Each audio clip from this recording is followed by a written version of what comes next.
చిన్నతనంలో తెలియక చేసిన తప్పుకు ఇంత పెద్ద శిక్ష. మాండవ్య మహర్షి కథ ఇది. ఒకప్పుడు అడవిలో మాండవ్య మహర్షి ఘోర తపస్సు చేసేవాడు. ఒకరోజు కొందరు దొంగలు ఆయన ఆశ్రమంలోకి వచ్చి దాక్కున్నారు.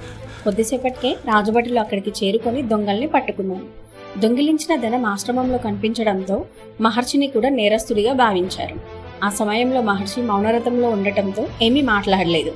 సరిగ్గా విచారణ చేయకుండానే రాజు ఆజ్ఞ ఇచ్చాడు, శూలంపై ఎక్కించండి అని. శూలంపై ఉన్నా కూడా మహర్షి తన యోగశక్తితో ప్రాణాలతోనే ఉన్నాడు. కొంతకాలానికి రాజుకు నిజం తెలిసి ఆయన వచ్చి మహర్షిని క్షమించమని వేడుకున్నాడు. శూలాన్ని తొలగించినప్పటికీ కొంత భాగం ఆయన శరీరంలోనే మిగిలిపోయింది. అందువల్ల ఆయనను అని మాండవ్యుడు అని అంటారు. కొంతకాలం తర్వాత యమధర్మరాజును మహర్షి ఇలా ప్రశ్నించాడు, నేనేం పాపం చేశాను, ఇంతటి ఘోర శిక్ష ఎందుకు అనుభవించాను అని. అప్పుడు యముడు, నువ్వు చిన్నతనంలో తూనెటీగల్ని పట్టుకొని వాటిని మేకులకు గుచ్చి బాధ పెడుతూ ఆనందించేవాడివి. ఆ చిన్న జీవులకు నువ్వు ఇచ్చిన హింసే ఈ శిక్షకు కారణం అని చెప్పాడు. ఆ మాటలు విన్న మహర్షి కోపంతో అన్నాడు, తెలియక బాల్యంలో చేసిన చిన్న తప్పుకు ఇంత భయంకరమైన శిక్ష విధించడం ధర్మం కాదు అని యముని ఇలా శపించాడు, నువ్వు శూద్రుడివై భూమిపై పుడతావు అని.